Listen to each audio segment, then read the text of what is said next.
जब कई अलग अलग एलियन जातियां एक साथ आईं और उन्होंने मिलकर एक बहुत शक्तिशाली सैनिक गठबंधन बनाया जिसे कवेनेंट कहा गया। उनका मानना है कि हेलो नाम की एक रहस्यमयी अंगूठी उन्हें मोक्ष तक पहुंचने का रास्ता दिखाएगी, लेकिन इंसानों को उनकी बात पर भरोसा नहीं था। इसी विश्वास के चलते उन्होंने इंसानों को अपने देवताओं के खिलाफ समझा और पूरी मानव जाति को मिटाने की जंग शुरू कर दी। अब साल 2552 में मेड्रिगल नाम की एक इंसानी बस्ती के अंदर क्वान और उसके दोस्त जंगल में एक खास पौधा ढूंढने निकले। अचानक क्वान को कोई अजीब सी आवाज सुनाई दी। वो अपने दोस्तों से अलग होकर उस आवाज का पीछा करने लगी। कुछ ही देर में उसने देखा कि पास ही एक स्पेसक्राफ्ट उतरा हुआ है और एक गुफा के अंदर तेज रोशनी चमक रही है। ये देखकर क्वान डर गई और भागकर अपने दोस्तों को चेतावनी देने पहुंची, लेकिन तब तक बहुत देर हो चुकी थी। दुश्मन पहले ही पहुंच चुका है। आसमान से आग बरसने लगी और एक एक करके उसके दोस्त मारे गए। सब अपनी जान बचाने के लिए भागे, लेकिन किसी को भी बचने का मौका नहीं मिला। क्वान किसी तरह छिप गई और एक फ्लेयर चलाकर पास के विद्रोहियों के कैंप को मैसेज दिया।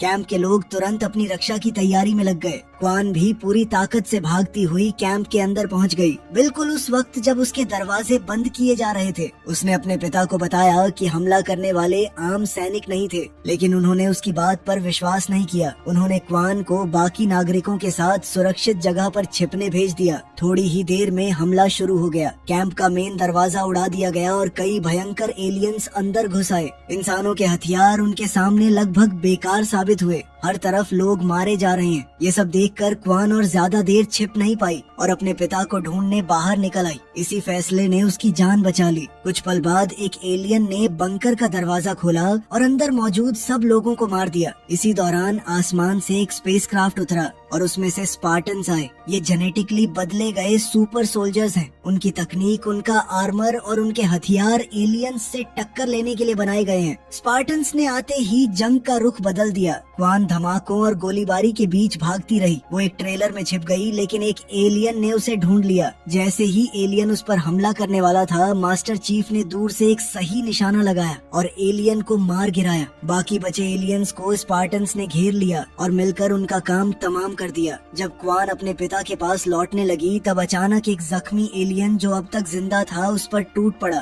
क्वान के पिता उसकी रक्षा के लिए बीच में आ गए, लेकिन एलियन ने अपनी एनर्जी ब्लेड से उन्हें मार दिया। मास्टर चीफ ने तुरंत हमला करके उस एलियन को भी खत्म कर दिया। क्वान अपने परिवार की अकेली बची हुई सदस्य है। स्पार्टन्स फिर उस रहस्यमयी स्पेसक्राफ्ट को ढूंढने निकल पड़े। क्वान शोक में डूबी हुई है, लेकिन जब उसने देखा कि अब उसके पास कोई नहीं बचा, तो उसने भी उनका पीछा करने का फैसला किया। स्पार्टन्स उस गुफा में पहुँचे जहाँ क्वान ने पहले रोशनी देखी थी। उन्हें पता नहीं है कि एक बचा हुआ एलियन चुपके से उनका पीछा कर रहा है। गुफा के अंदर उन्होंने देखा कि कवेनेंट वहाँ किसी चीज की खुदाई कर रहा है। मास्टर चीफ को दीवार पर एक रहस्यमयी आर्टिफैक्ट मिला। जैसे ही उसने उसे छुआ, पूरी गुफा रोशनी से जगमगा उठी। अचानक उसके सामने एक दृश्य आया। उसने एक परिवार को पिकनिक मनाते देखा और एक सफेद कुत्ता उनके आसपास दौड़ रहा है। उसी वक्त उसकी साथी स्पार्टन ने उसे उस चीज से अलग किया और वो दृश्य तुरंत गायब हो गया। तभी उनकी नजर उस बचे हुए एलियन पर पड़ी। वो उसके पीछे भागे, लेकिन एलियन ने अपनी अदृश्य होने की तकनीक का इस्तेमाल किया और सबकी नजरों से बचकर निकल गया। बाहर पहुंचते ही वो क्वान से टकराया, जिसकी वजह से क्वान बेहोश हो गई। एलियन अपने स्पेसक्राफ्ट तक पहुंचकर वहां से निकल गया।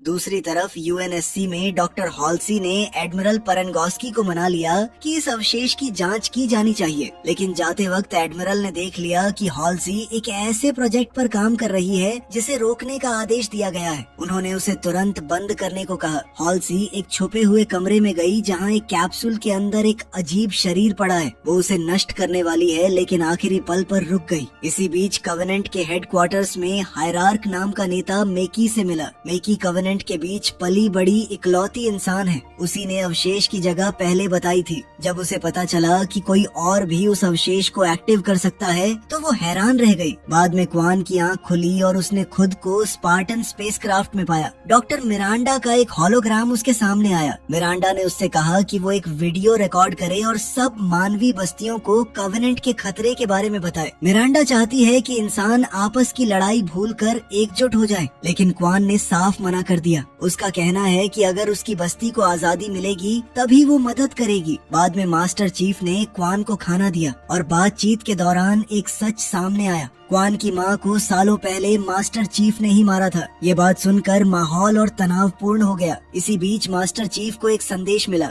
जिसमें क्वान को मार देने का आदेश दिया गया है। ये सुनकर वो इतना परेशान हुआ कि उसने स्पेसक्राफ्ट के सुरक्षा कैमरास ही बंद कर दिए। यूएनएससी में एडमिरल परंगोस्की गुस्से से भर गई। तब डॉक्टर हॉल्सी ने बताया कि उस अवशेष ने शायद मास्टर चीफ की पुरानी यादों को दोबारा जगा दिया है। हालात संभालने के लिए हॉल्सी ने स्पेसक्राफ्ट का ऑक्सीजन बंद कर दिया। क्वान को मारने के लिए ऑक्सीजन 0 कर दी गई, जबकि मास्टर चीफ के सूट में सिर्फ 40% ऑक्सीजन बची। फिर भी जॉन ने हिम्मत नहीं हारी। उसने स्पेसक्राफ्ट के पैनल खोलकर क्वान की जान बचा ली। अब एडमिरल का सब्र टूट चुका है। उन्होंने आदेश दिया कि स्पेसक्राफ्ट नजदीक आते ही उसे उड़ा दिया जाए। इसी दौरान क्वान को लगा कि उसे मारने की कोशिश जॉन ने की। उसने बंदूक तान दी। उसका भरोसा जीतने के लिए मास्टर चीफ ने पहली बार अपना हेलमेट उतारा और अपना चेहरा दिखाया। उसने बताया कि उसका असली नाम जॉन है। अब क्वान उसके साथ मिलकर काम करने को तैयार हो गई। उसने स्पेसक्राफ्ट की एआई को गोली मार दी ताकि कंट्रोल मैनुअल हो जाए और जॉन उसे उड़ा सके।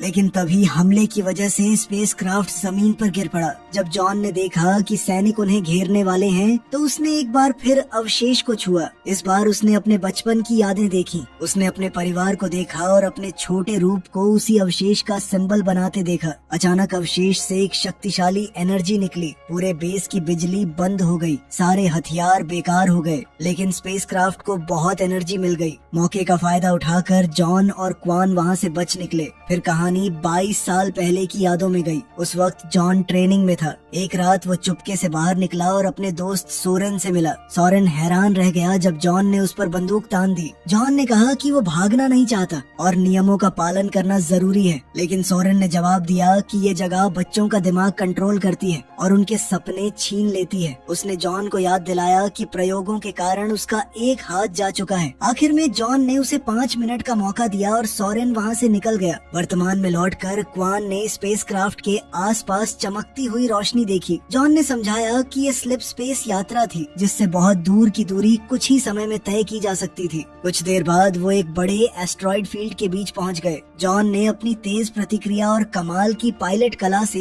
हर एस्ट्रॉइड को बचाते हुए स्पेसक्राफ्ट निकाल लिया। एस्ट्रॉइड फील्ड के पार उन्हें एक गुप्त स्टेशन दिखाई दिया जिसका नाम था द रबल। ये ऐसी जगह है जो किसी कानून को नहीं मानती। जॉन को देखते ही वहाँ के लोगों ने तुरंत हथियार निकाल लिए और एक गाड़ी लगाकर उसका रास्ता रोक दिया। जॉन ने गाड़ी को बस हल्का सा एक तरफ कर दिया। उसी वक्त स्टेशन के नेता ने सबको अपने हथियार नीचे करने का आदेश दिया। ये और कोई नहीं बल्कि बड़ा हो चुका सोरेन है। उसने जॉन का स्वागत किया और बताया कि क्वान पर इनाम रखा जा चुका है।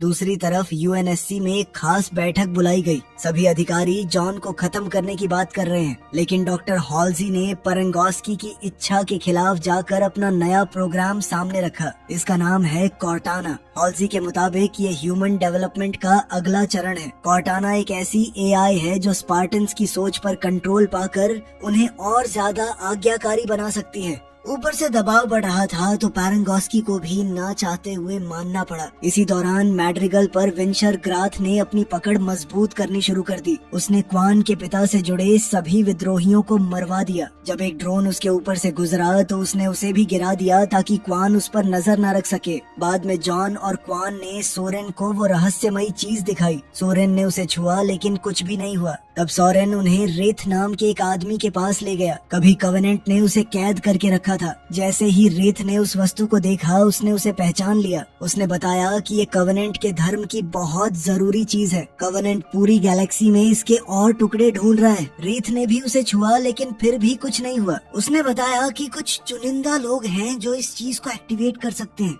ये कहकर उसने वो वस्तु जॉन की तरफ उछाल दी। जॉन ने उसे पकड़ा और तुरंत वो चमकने लगी। उसकी रोशनी एक विशाल रिंग का आकार लेने लगी और उसमें से एनर्जी की एक लहर निकली। उसी पल जॉन को एक और याद दिखाई दी। इस बार उसने अपनी माँ का मरा हुआ शरीर देखा। जब जॉन होश में आया, रेथ जोर से चिल्लाया। ये रिंग हेलो है। उसने बताया कि हेलो एक ऐसा सुपर वेपन है जिसे कवेनेंट इंसानियत का अंत करने के लिए ढूंढ रहा है। रेत का मानना है कि जॉन को इस वस्तु को नष्ट कर देना चाहिए और अगर जरूरत पड़े तो अपनी जान भी दे देनी चाहिए। ये सब सुनकर जॉन हिल गया। अब उसे लगा कि इस खतरनाक चीज से निपटने के लिए यूएनएससी की मदद जरूरी है। उसने सोरेन से क्वान का ध्यान रखने को कहा और खुद एक स्पेसक्राफ्ट लेकर निकल गया। बेस पर पहुंचते ही उसे गिरफ्तार कर लिया गया। उधर हॉल्सी उस रहस्यमयी वस्तु को स्टडी के लिए ले गई। फिर कहानी एक और पुरानी याद में गई। प्लैनेट ओबन पर लोग कचरे और पुराने सामान को इकट्ठा करके जीवन चलाते हैं। वहीं दो बच्चे छुपकर एक कहानी की किताब पढ़ रहे हैं। जब उन्होंने कहानी के पात्रों को एक दूसरे को चूमते देखा तो उन्होंने भी वैसा ही करने की कोशिश की, लेकिन तभी सुरक्षा कर्मियों ने उन्हें देख लिया। वो दोनों बच्चों के पीछे भागे। लड़के को पकड़कर उन्होंने इतनी बुरी तरह पीटा कि उसकी मौत हो गई। फिर उन्होंने लड़की को भी सताना शुरू कर दिया, लेकिन उसी वक्त कवेनेंट के एलियंस वहाँ आ गए। उन्होंने सुरक्षा कर्मी को धक्का दिया और उस लड़की को अपने साथ ले गए। पता चलता है कि ये छोटी लड़की आज के दिन की मेकी ही है। उसने कवेनेंट के नेताओं को बताया कि अब वो खुद जॉन और उस वस्तु को ढूंढने निकलेगी।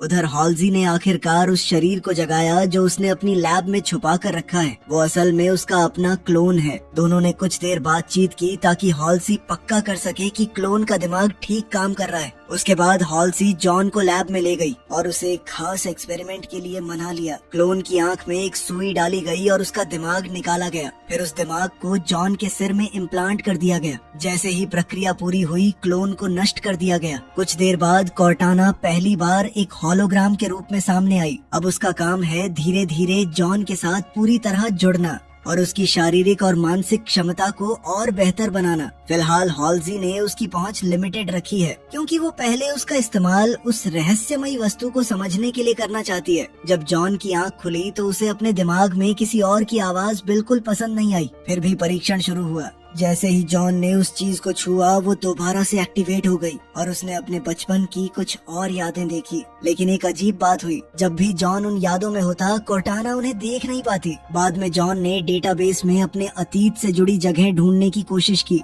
कॉर्टाना उसकी मदद करती रही, लेकिन किसी भी नाम को देखकर उसे कोई एहसास नहीं हुआ। सिर्फ वही वस्तु है जो उसके अंदर कुछ जगाती है। तब कॉर्टाना ने उसे याद दिलाया कि उसका इमोशनल रेगुलेटर उसकी भावनाओं को दबा कर रखता है। ये सुनकर जॉन ने उसे निकालने का फैसला किया। जब कॉर्टाना ने हॉल्जी को चेतावनी देनी चाहिए, हॉल्जी ने मना कर दिया। उसने कहा कि कॉर्टाना जॉन की मदद करे ताकि वो उसे दोस्त समझे, जासूस नहीं। कॉर्टाना के निर्देशों पर जॉन ने छुरी की मदद से रेगुलेटर निकाल दिया। उसे पता नहीं है कि उसकी साथी स्पार्टन काय छुपकर ये सब देख रही है। रेगुलेटर हटने के बाद जॉन पहली बार सच्ची भावनाओं को महसूस करने लगा। वो बेस के बाहर निकला और दुनिया को एक नए नजरिए से देखने लगा। कला, लोग और आसपास की हर चीज अब उसे अलग लगने लगी है। तभी उसकी नजर एक कुत्ते पर पड़ी। उस कुत्ते ने उसे फिर उस रहस्यमयी वस्तु की याद दिला दी। वो तुरंत लौटकर उस वस्तु के पास गया और उसे फिर छुआ। अब उसने देखा कि बचपन में वो बार बार उस वस्तु का चित्र बनाया करता था। ये देखकर उसके पिता गुस्सा हो जाते थे। उसने एक दूसरी मिलती जुलती वस्तु का भी चित्र बनाया था। उसका कहना था कि दोनों वस्तुएं एक दूसरे से जुड़ी हुई हैं। यादों में उसके पिता ने उसे कुछ दबाने को कहा। वर्तमान में लौटते ही जॉन उसे ढूंढने के लिए बेचैन हो गया। उसे याद आया कि उसके ग्रह के आसपास बर्फ की रिंग जैसी स्ट्रक्चर थी। कॉर्टाना ने डेटाबेस खोजा और पता लगाया कि जॉन का जन्म ग्रह एरिडनस 2 है।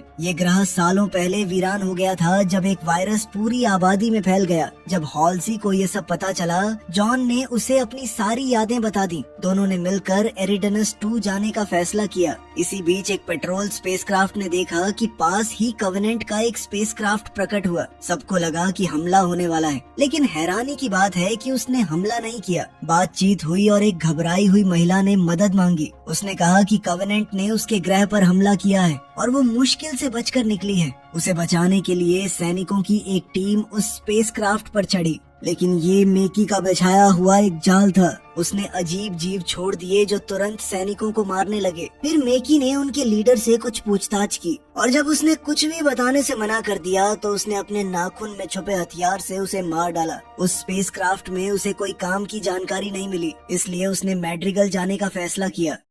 उधर रबल में क्वान ने खबरों में देखा कि वेंचर उसके ग्रह पर पूरा कब्जा जमा रहा है। उसने सोरेन से उसे वापस ले चलने की विनती की, लेकिन सोरेन ने मना कर दिया। बाद में सोरेन ने क्वान को उसका स्पेसक्राफ्ट चुराते हुए पकड़ लिया। तब क्वान ने एक नई डील प्रपोज की। उसने कहा कि अगर सोरेन उसे मैड्रिगल ले गया तो वो उसे अपने परिवार की दौलत से अच्छी रकम देगी। सोरेन मान गया और दोनों सफर पर निकल पड़े। यूएनएससी बेस पर काई ने भी जॉन का रास्ता अपनाने का फैसला किया। उसने भी अपना इमोशनल रेगुलेटर निकाल दिया। अपने अंदर बदलाव महसूस करते ही उसने अपने बाल भी रंग लिए। कुछ समय बाद मिरांडा ने काई और बाकी स्पार्टन्स को बुलाया। हॉल्सी की गैर हाजिरी में वो वस्तु का परीक्षण करना चाहती है, लेकिन चाहे कोई भी उसे छुए कुछ नहीं हुआ। आखिरकार हॉल्सी और जॉन एरिडेनस 2 पहुंच गए। जॉन सीधा उस जगह गया जहां उसे कुछ दबाने की याद है। उसने मिट्टी खोदी और एक डिब्बा निकाला। उस डिब्बे के अंदर उसके बचपन के चित्र रखे हैं। फिर वो अपने पुराने घर के अंदर गया। उसने कॉर्टाना से कहा कि उसकी यादों के आधार पर घर को वैसा दिखाया जाए जैसा वो बचपन में था।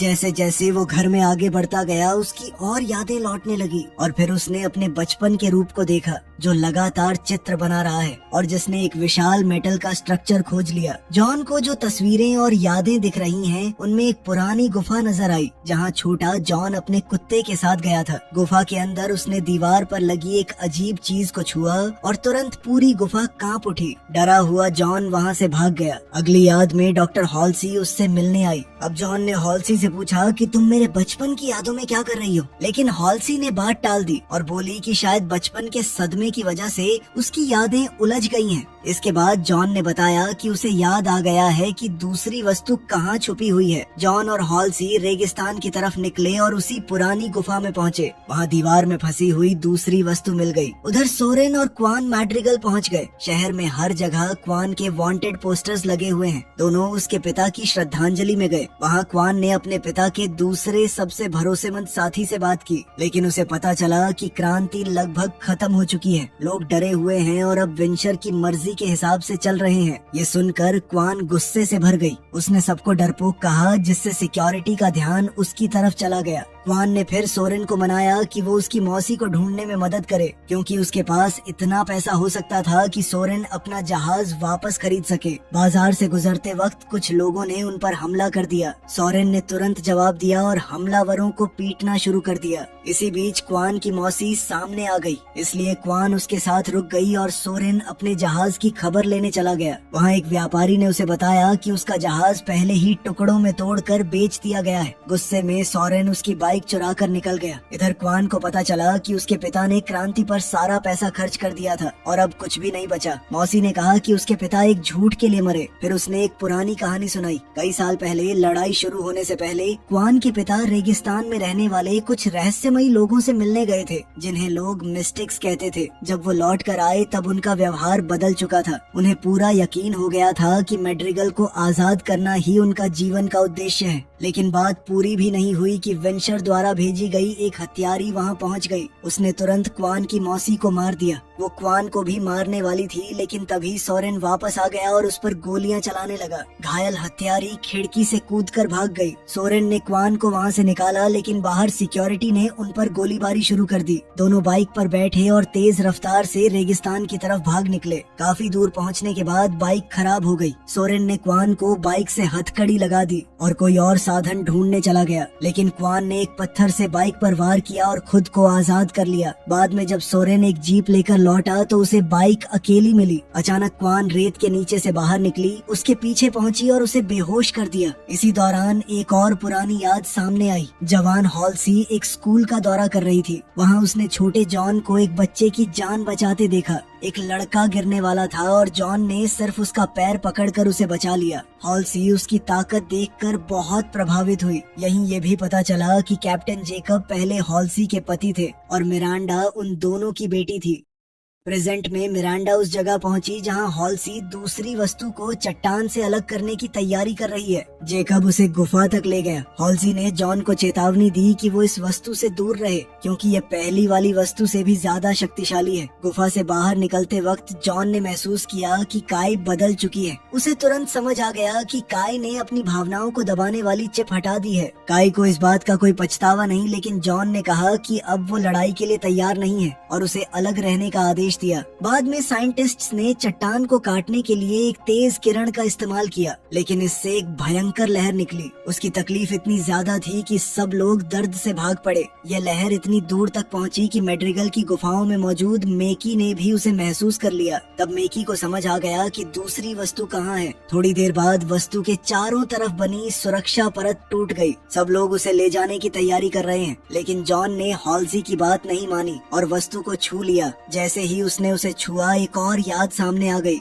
उसने देखा कि हॉल्सी ने उसे उसके घर से चुरा कर स्पार्टन ट्रेनिंग के लिए भेजा था। जॉन दर्द और गुस्से से चीख उठा। हॉल्सी उसके पास आई तो उसने तुरंत जवाब मांगा, लेकिन हॉल्सी ने कहा कि पहले वस्तु को सुरक्षित जगह ले जाना जरूरी है, बाद में बात होगी। गुस्से में जॉन ने उस पर हमला करने की कोशिश की। तब कॉर्टाना ने उसके दिमाग से जुड़े तंत्र को बंद कर दिया और जॉन बेहोश हो गया। जब जॉन की आंख खुली तब तक कवेनेंट का जहाज हमला कर चुका है। तेज गोलीबारी में उनका सबसे बेहतर जहाज तबाह हो गया। अब सबको मिरांडा के जहाज का सहारा लेना पड़ा। वैज्ञानिकों को बचाया जा रहा है। मिरांडा और हॉल्सी धमाकों से बचते हुए लोगों को सुरक्षित जगह पहुंचाने में लगी है। दूसरी तरफ स्पार्टन्स ने मैदान संभाल लिया और कवेनेंट के सैनिकों से भयंकर युद्ध शुरू हो गया। दोनों तरफ से हथियारों का इस्तेमाल हुआ और कई लोग मारे गए। इतनी मौत और तबाही देखकर काई एक पल के लिए जम गई। इसी वजह से वो दुश्मन के लिए आसान निशाना बन गई। जॉन उसे बचाने के लिए एक दुश्मन की शिप पर कूद पड़ा और उसे क्रैश लैंड करवा दिया।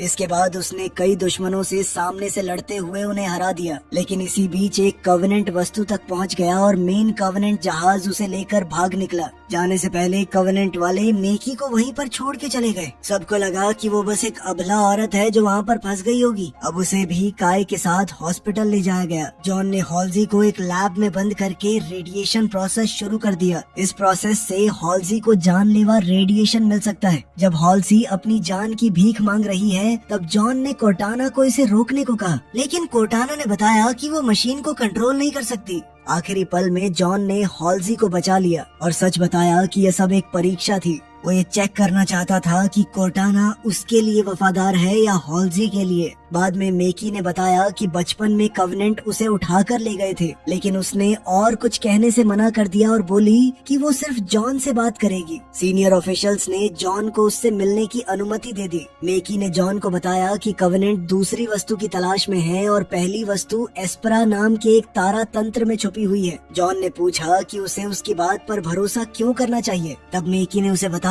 कि मैं भी तुम्हारी तरह खास हूँ, मैं भी उन आर्टिफैक्ट्स के साथ जुड़ सकती हूँ। ये सुनकर जॉन बहुत परेशान हो गया और बिना कुछ कहे वहाँ से चला गया। इसके बाद जेकब ने अपनी टीम को एस्पेरा तारा तंत्र की खोज पर लगा दिया। उधर पेरेंगोस्की ने हॉल्सी को कोर्टाना और क्लोन्स के बारे में पूरी रिपोर्ट देने के लिए मजबूर किया। उसका इरादा है कि सारी गलतियों का बोझ हॉल्सी पर डाल दिया जाए। पूछताछ के दौरान जॉन भी वहाँ पहुँच गया। पेरेंगोस्की ने उसे बात करने की परमिशन दे दी, बस शर्त ये है कि हॉल्सी सच बोलती रहे। आखिरकार हॉल्सी ने सच कबूल किया। उसने बताया कि उसने स्पार्टन मानव जाति की रक्षा के लिए बनाया था, लेकिन उसमें किए जाने वाले शारीरिक बदलाव सिर्फ बच्चों पर सफल हो सकते थे। कोई भी माता पिता अपने बच्चों को इसके लिए कभी नहीं देता। इसलिए हॉल्सी ने बच्चों का अपहरण किया और उनकी जगह क्लोन्स रख दिए। बाद में उन क्लोन्स को एक ऐसी बीमारी हुई जो बाहर से नॉर्मल लगती थी और धीरे धीरे सबकी मौत हो गई। काई और जॉन कमरे से बाहर निकले। उधर हॉल्सी पेरेंगोस्की से मिलने पहुंची। उनकी बातचीत मिरांडा ने भी सुन ली। अब तक मिरांडा को अपनी माँ के बारे में जो सच पता चला था, उसके बाद वो हॉल्सी को एक राक्षस से कम नहीं समझ रही है। जॉन भी गुस्से से भरा हुआ है। वो मिरांडा के पास गया और पूछा कि क्या मेकी सच में उन रहस्यमयी चीज से जुड़ सकती है। मिरांडा ने हाँ में जवाब दिया।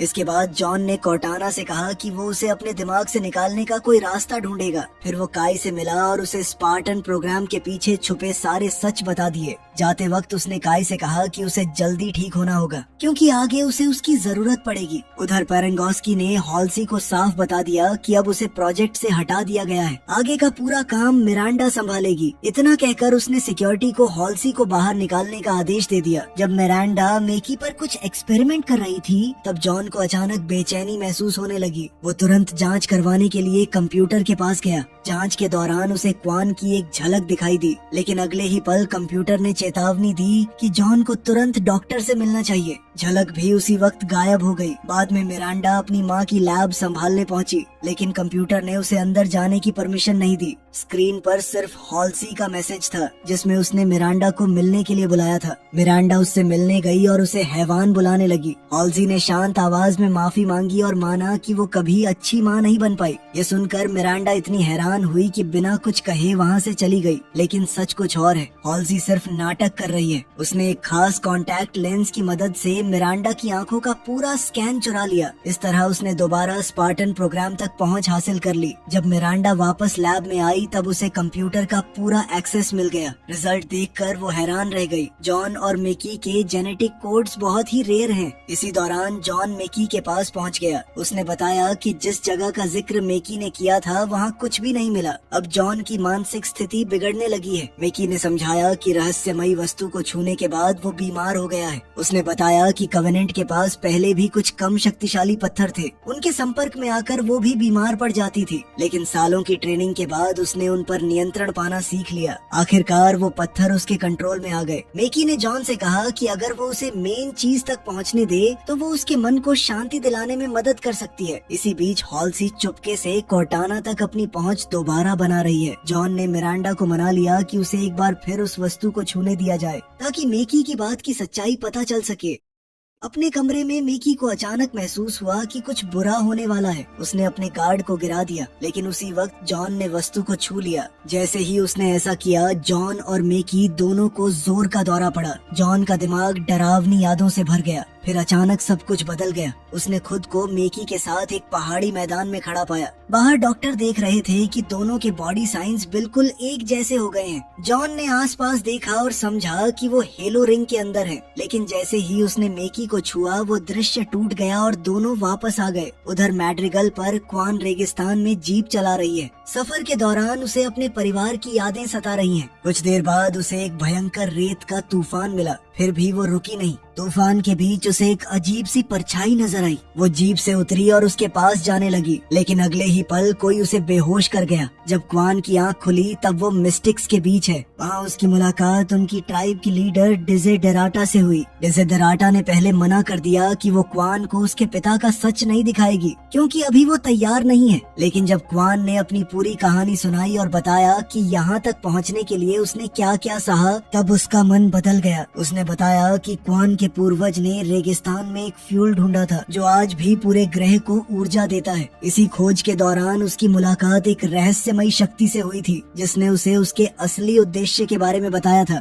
फिर डिजेडेराटा ने उस फ्यूल की आग को एक कटोरे में रखा। हैरानी की बात यह है कि आग पानी में बदल गई। उसने वो पानी क्वान को पीने के लिए दिया। जैसे ही क्वान ने उसे पिया, उसकी पूरी दुनिया बदल गई। अचानक उसने खुद को जॉन के जहाज में उसके साथ पाया। दोनों रेगिस्तान में उतरते हैं और मिस्टिक्स के कैंप पहुँचे। वहाँ रेत ने उनका स्वागत किया और घोषणा की कि परीक्षा शुरू होने वाली है। क्वान को झटका लगा जब उसे पता चला कि उसे जॉन से ही लड़ना पड़ेगा। उसने पूरी कोशिश की, लेकिन जॉन ने उसे आसानी से मार दिया। लेकिन ये कोई असली घटना नहीं है, ये एक दृश्य है। हर बार मरने के बाद सब कुछ दोबारा शुरू हो जाता है। क्वान अलग अलग हथियार आजमाती रही, अलग तरीके से लड़ती रही, लेकिन हर बार परिणाम एक ही रहा। आखिरकार थक कर वो घुटनों पर बैठ गई और जॉन से पूछा कि वो चाहता क्या है। तब जॉन ने अपना हेलमेट उतारा और उसकी तरफ मदद के लिए हाथ बढ़ाया। फिर वो क्वान को रेगिस्तान के एक और हिस्से में ले गया। वहाँ क्वान ने एक ऐसी शक्ति देखी जो एक एक करके उसके सभी पूर्वजों का रूप लेती गई। आखिर में वो उसके पिता के रूप में बदल गई। उसके पिता ने माफी मांगी और बताया कि मैड्रिगल की मिट्टी से चलने वाला एक खास पोर्टल यहाँ मौजूद है। अब उस पोर्टल की रक्षा करना क्वान का काम होगा। जब क्वान की आँख खुली, उसने अपनी नई जिम्मेदारी स्वीकार कर ली। वो जीप लेकर पुरानी चौकी पर वापस गई और अपने घर पहुंची। वहाँ उसे पोर्टल से जुड़ी कुछ पुरानी चिट्ठियाँ मिली। तभी उसे एक अजीब आवाज सुनाई दी। वो सोरेन है।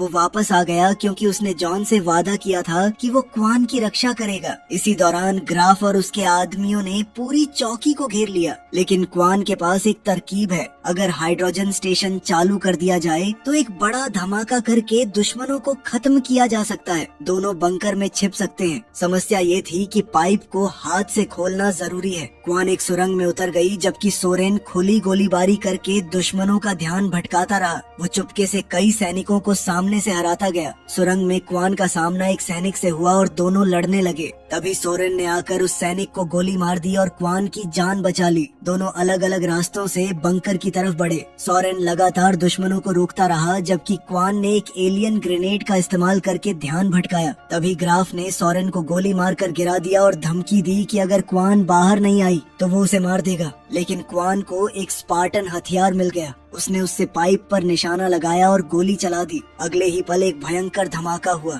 आग की लपटें हर तरफ फैल गई। क्वान और सोरेन समय रहते बंकर के अंदर पहुंच गए। बाहर बचे हुए दुश्मन सिर्फ राख बनकर रह गए। बारिश ने धीरे धीरे आग को बुझा दिया। इसके बाद सोरेन ने क्वान से विदा ली। क्वान ने उसे चौकी में मिले कुछ पैसों से भुगतान किया। कुछ समय बाद हॉल्सी और कोर्टाना ने देखा कि मेकी के साथ संबंध बनने के बाद जॉन की तबीयत पहले से बेहतर हो गई है। एक दिन जॉन मेकी को घुमाने ले गया। टहलते हुए उसने बताया कि कवेनेंट हेलो को एक पुरानी भविष्यवाणी की वजह से ढूंढ रहा है। उस भविष्यवाणी के मुताबिक जो लोग योग्य होंगे वो हेलो रिंग में देवता बन जाएंगे। जॉन ने पूछा कि जो योग्य नहीं होंगे उनका क्या होगा। मेकी ने जवाब दिया कि उन्हें साफ कर दिया जाएगा। ये सुनकर जॉन परेशान हो गया। उनकी बात उस वक्त रुक गई जब सैनिक जॉन को बेस पर ले गए। वहाँ सब लोग उन शहरों की रिपोर्ट देख रहे हैं जिन्हें कवेनेंट ने तबाह कर दिया है। लगभग 1,10,00,000 लोग मारे जा चुके हैं। पेरेंगोस्की ने साफ कह दिया कि अब और इंतजार करना मुमकिन नहीं है। कवेनेंट कब हमला करेगा इस बात का इंतजार करने के बजाय अब उन्हें खुद कवेनेंट तक पहुंचना है। जॉन उसकी बात से सहमत हुआ और उसने इजाजत मांगी कि मेकी को रेलिक इस्तेमाल करने दिया जाए। शायद उसकी मदद से दूसरा रेलिक मिल जाए और फिर कवेनेंट का बेस भी ढूंढा जा सके। बाद में जॉन ये खबर मेकी को देने पहुंच गया। मेकी बहुत खुश हुई। वो दोनों और करीब आ गए और रात साथ बिताई। कोर्टाना पूरे वक्त ये सब देख रही है। लेकिन जब जॉन सो गया तब मेकी ने एक बड़ा फैसला लिया। उसने अपने नाखून के अंदर छुपाया हुआ छोटा सा हथियार निकाला और उसे हटा दिया। अब उसका मन कवेनेंट के पास लौटने का नहीं है। अगली सुबह जेकब ने हॉल्सी को बताया कि पेरेंगोस्की ने हुक्म दिया है कि दोपहर से पहले उसे प्लैनेट छोड़ना पड़ेगा। जेकब के जाते ही हॉल्सी ने अपना खास लेंस इस्तेमाल किया और सिस्टम में घुसकर मेकी से संपर्क किया। हॉल्सी ने समझाया कि यूएनएससी को रेलिक्स और हेलो तक पहुंच नहीं मिलनी चाहिए, क्योंकि इंसान उनकी ताकत का गलत इस्तेमाल करेंगे और खुद को तबाह कर देंगे। उसने ये भी बोला कि जॉन और मेकी दोनों सरकार के हाथों इस्तेमाल किए जा रहे हैं। हॉल्सी ने मेकी को मनाने की कोशिश की कि वो जॉन को समझाए और रेलिक चुरा कर उसके पास ले आए। लेकिन जब हॉल्सी ने इंसानियत की असली ताकत जगाने की बात की तब मेकी को कवेनेंट के वही पुराने वादे याद आ गए जहाँ लोगों को देवता बनाने की बात कही जाती थी। मेकी को तुरंत समझ आ गया कि हॉल्सी भी कुछ अलग नहीं है। उसने बात वहीं खत्म कर दी। हॉल्सी ने हार नहीं मानी। इस बार उसने सीधा जॉन की स्पार्टन टीम से संपर्क किया। उसने कहा कि कमांड चेन भ्रष्ट हो चुकी है और एक खास प्रोटोकॉल चालू कर दिया। इसका मतलब है कि स्पार्टन्स अब सिर्फ हॉल्सी के हुक्म मानेंगे। हॉल्सी ने उन्हें बताया कि जॉन पर भरोसा नहीं किया जा सकता और उन्हें जॉन, मेकी और रेलिक को पकड़कर उसके जहाज तक लाना होगा। काई को ये सब बिल्कुल पसंद नहीं आया। हॉल्सी ने तुरंत बाकी स्पार्टन्स को हुक्म दिया और काई को बेहोश करके हाथ बांध दिए गए। इसी बीच मिरांडा ने उस एलियन ऑडियो की जांच पूरी कर ली जो उसे पहले मेकी के हमले वाले जहाज से मिली थी। सच सामने आ गया। उस रिकॉर्डिंग में आवाज मेकी की ही है। मिरांडा सबको चेतावनी देना चाहती है, लेकिन हॉल्सी की चालाकी की वजह से उसका कम्युनिकेशन काम नहीं कर रहा। इसलिए वो दौड़कर खुद सबको बताने निकली। जॉन मेकी को रेलिक दिखाने ले जा रहा है। दोनों एक कॉरिडोर से गुजर रहे थे जहां स्पार्टन्स पहले से घात लगाकर बैठे हैं, लेकिन कोर्टाना अब जॉन की परवाह करने लगी है। उसने हॉल्सी का कनेक्शन तोड़ दिया और जॉन को जाल के बारे में बता दिया। जॉन ने मेकी को दूर भेज दिया और खुद सामने आ गया। बिना आर्मर के भी उसने अपने स्पार्टन साथियों का डटकर सामना किया। थोड़ी देर बाद काई भी आजाद हो गई और जॉन की तरफ से लड़ने लगी। उधर मेकी रेलिक रूम में पहुंची और जेकब और पेरेंगोस्की को सब कुछ बताने लगी। तभी मिरांडा वहां आ गई और उसने सच बता दिया कि मेकी ही दुश्मन है। गार्ड्स ने बिना देरी किए मेकी को पकड़ लिया और उस पर हमला कर दिया। दर्द और गुस्से में मेकी को बचपन के वो लोग याद आ गए जिन्होंने उसके साथ बुरा बर्ताव बर्ताव किया था।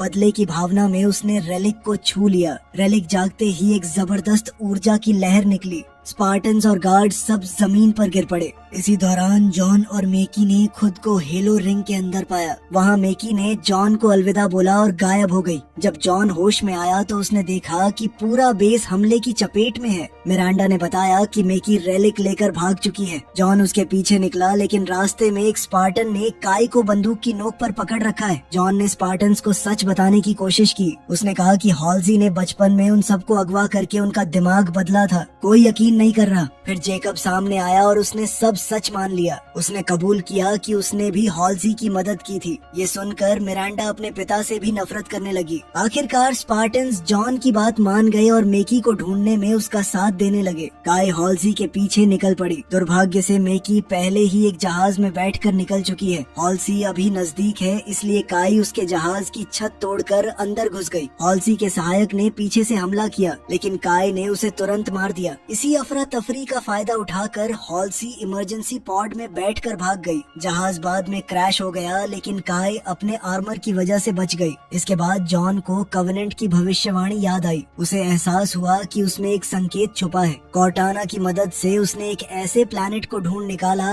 जो टूटे हुए कांच के टुकड़ों जैसा दिखता है। एक रोशनी का भ्रम उस प्लैनेट को आम नजरों से छुपा कर रखता है। स्पार्टन टीम रेलिक वापस लाने के लिए निकल पड़ी। इस दौरान जेकब के लोगों ने हॉल्जी को पकड़कर बेस पर लाया, जहां उसे मौत की सजा मिलनी है। लेकिन फिर अचानक हॉल्जी को दौरा पड़ा और उसकी नाक से खून बहने लगा। तब सच सामने आया। पकड़ी गई हॉल्जी असल में एक क्लोन है। असली हॉल्जी पहले ही बचकर निकल चुकी है। उधर मेकी कवेनेंट के पास लौट आई और दोनों रेलिक्स उन्हें दे दिए। अब हायरार्क्स अपनी ग्रेट जर्नी शुरू कर सकते हैं। मेकी ने उनसे साथ चलने की गुजारिश की और उन्होंने हाँ भी कर दी, लेकिन अकेले में वो बात कर रहे हैं कि रेलिक्स का काम पूरा होते ही मेकी को मार दिया जाएगा। जॉन और उसकी टीम नए स्टार सिस्टम की तरफ रवाना हुए। सफर बहुत मुश्किल रहा। जहाज हिलता रहा, सिस्टम खराब होते रहे और एक कमरे में आग तक लग गई। काई ने तुरंत आग बुझा दी। काफी मुश्किलों के बाद टीम अपनी मंजिल तक पहुंच गई। प्लैनेट पर उतरते ही उन्होंने गार्ड्स को चुपचाप खत्म कर दिया। किसी को खबर तक नहीं लगी, क्योंकि सारे एलियंस मंदिर के अंदर मौजूद हैं। जैसे ही दोनों रेलिक्स एक साथ रखे गए, जॉन और मेकी ने एक दूसरे की मौजूदगी महसूस कर ली। जॉन को चक्कर आया और वो अपनी छुपने की जगह से गिर पड़ा। दुश्मनों ने उसे देख लिया। हायरार्क्स को लगा कि मेकी ने इंसानों को यहाँ तक पहुँचाया है, जिसके बाद फौज को तुरंत लड़ने का ऑर्डर दे दिया गया। एक भयानक जंग शुरू हुई। स्पार्टन्स ने कई एलियंस को गिरा दिया। सबसे आगे जॉन लड़ रहा है, लेकिन जब उसका सामना उनके शक्तिशाली नेता से हुआ तब हालात बदल गए। वो एलियन बहुत ताकतवर है। धीरे धीरे उसने जॉन को दबा दिया और उसका हेलमेट तक टूटने लगा। ये देखकर मेकी रेलिक के पास दौड़ी। उसने उसे छू कर एक ऊर्जा की लहर छोड़ी जो कई एलियंस को पहाड़ी से नीचे धकेल गई। फिर रेलिक से एक रोशनी की किरण आसमान में निकली और हेलो का स्थान सामने आ गया। ये देखकर सारे एलियंस घुटनों पर बैठ गए। जॉन मेकी के पास पहुंचने ही वाला है कि दोनों फिर हेलो के दृश्य में पहुंच गए। जॉन उसे समझाने लगा कि ये सब हकीकत नहीं है और उन्हें वापस लौटना होगा। असली दुनिया में स्पार्टन्स जॉन के बेहोश शरीर की रक्षा कर रहे हैं, लेकिन दुश्मन बहुत ज्यादा हैं। तभी जॉन ने देखा कि मेकी का खून बह रहा है। जब वो हकीकत में लौटा, मेकी की लाश जमीन पर गिर गई। काई ने उसे गोली मार दी है। ये उसके लिए जरूरी था, वरना जॉन कभी उस दृश्य से बाहर नहीं आ पाता। रेलिक बंद हो गया और हेलो का नक्शा गायब हो गया। कवेनेंट सिर्फ आधा रास्ता ही देख पाया। जंग और भी खतरनाक हो गई। एक एक करके स्पार्टन्स गिरने लगे। आखिर में सिर्फ जॉन ही खड़ा रह गया। जॉन ने फैसला किया कि वो अपनी टीम और रेलिक्स दोनों को छोड़कर नहीं जाएगा, लेकिन रेलिक छूने पर वो फिर जम सकता है। इसलिए उसने कॉर्टाना से उसका शरीर संभालने को कहा। कॉर्टाना पहले तैयार नहीं हुई। उसे डर है कि शायद वो जॉन को कभी वापस न ला सके। इसी हिचकिचाहट का फायदा उठाकर एलियन नेता ने जॉन को जोर से मारकर दूर फेंक दिया। अब जॉन मौत के करीब है। आखिरकार कॉर्टाना मान गई। जैसे ही उसने जॉन के शरीर पर नियंत्रण लिया, पूरी जंग का रुख बदल गया। जॉन की ताकत और कॉर्टाना की तेज सोच मिलकर एक खतरनाक जोड़ी बन गई। कुछ ही पलों में उसने लगभग सारे एलियंस खत्म कर दिए। एलियन नेता अब भी जिंदा है, लेकिन कॉर्टाना ने दूर से स्पार्टन जहाज को नियंत्रित किया और उसी से उस नेता को गिरा दिया। फिर उसने रेलिक्स उठाए, बचे हुए स्पार्टन्स को जहाज में बिठाया और वहाँ से निकल गई। जहाज में फर्स्ट फर्स्ट एड किट तक नहीं है, इसलिए स्पार्टन्स ने अपने घाव गर्म लोहे और आग की मदद से बंद किए। बाद में काई जॉन को देखने आई। जॉन बिल्कुल चुप पड़ा है। फिर अचानक उसका सिर धीरे से उसकी तरफ मुड़ा। बस इतना ही, ना कोई बात ना कोई भाव। और यहीं सीजन 1 खत्म हुआ, एक बड़े सवाल के साथ। क्या जॉन वापस आ चुका है?